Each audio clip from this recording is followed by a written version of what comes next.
আসসালামু আলাইকুম প্রিয় বন্ধুরা, আরেকটি নতুন গুরুত্বপূর্ণ ভিডিও নিয়ে চলে আসলাম আপনাদের সামনে।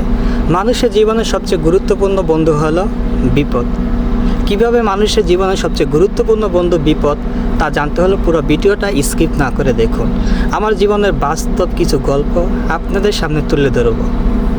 দেখুন, আমার জীবনের সবচেয়ে গুরুত্বপূর্ণ বন্ধু হলো বিপদ। বিপদ না আসলে কে আমার আসল বন্ধু আর কে শত্রু কখনোই জানতাম না। বিপদ এসে আমাকে মানুষ চিনিয়ে দিয়েছে কে কতটা আপন।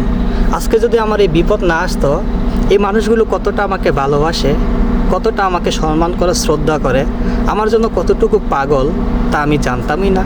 আজকে বিপদ আসছে বলেই আমি মানুষ চিনেছি কে কতটা ভালোবাসে।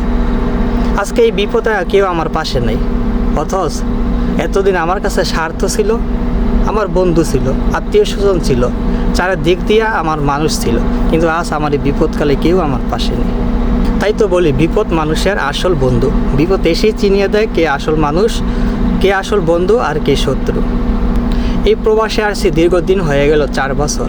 না পারছি একটু সুখে শান্তিতে থাকতে, না পারছি দেশে যাইতে, এমন একটা পরিস্থিতির মধ্যে আছি। আজকে দীর্ঘদিন ধরে আমার কাজ নাই এই প্রবাসে। এই প্রবাসের মাটিতে আছে আমার অনেক আত্মীয় স্বজন, অনেক বন্ধু, কিন্তু এখন আমার তারা নেয় না কোনো খোঁজ। কারণ তাদেরকে একটা ফোন বা মেসেজ দিলে তারা ভাবে এই বিপদ কেন আমরা মাথায় নিব। তার কাজ নাই, তার কর্ম নাই, সে বসে আছে।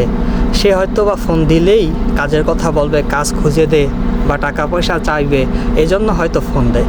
এই ভয়ে আমার আত্মীয় স্বজন বা বন্ধুবান্ধব কেউ আমার ফোন ধরে না, অথচ আমি তাদেরকে আপন ভেবেই দিন কাটাচ্ছি। আজকে এই বিপদ না আসলে এই প্রবাসে আমার এই আত্মীয় স্বজন আসল রূপগুলো, এই প্রবাসে আমার আত্মীয় স্বজন বন্ধুবান্ধবের আসল রূপগুলো আমি দেখতে পারতাম না। আসলে এই প্রবাসের মাটিতে আমি কখনো আমার বন্ধুবান্ধব আত্মীয় স্বজনের বিন্দু মাত্র হেল্প পাইনি। যতটুকু পেয়েছি পর মানুষের কাছেই পেয়েছি। তাই আমি এই প্রবাসের মাটিতে বা কোনো দিন যদি আমি সফল হই, বন্ধুবান্ধব বা আত্মীয় স্বজন না, আমি পর মানুষের পাশে দাঁড়াতে চাই। যদি আল্লাহ পাক রব্বুল আলামিন আমার মনের আশা এবং সাফল্য এবং আমি যদি সার্থক হতে পারি, তাহলে আমি পর মানুষের পাশে দাঁড়াবো ইনশাআল্লাহ। তাই শেষে আরেকটি কথা বলবো, এই প্রবাসে আসি দীর্ঘ 2 বছর ধরে আমার কোনো কাজ নাই, আকামা নাই, বা অন্য একটা কোম্পানিতে যাব, এরকম কোনো ভালো কোম্পানি খুঁজে পাচ্ছি না কাফালা হওয়ার জন্য বা ট্রান্সফার হওয়ার জন্য। তাই এই সৌদি আরব যদি আপনারা কেউ থাকেন, কাজের সন্ধান থাকে, তাহলে আমাকে অবশ্যই জানাবে। কারণ আমি সবসময় হেল্প পাইছি প্রবাসের মাটিতে পর মানুষের কাছে।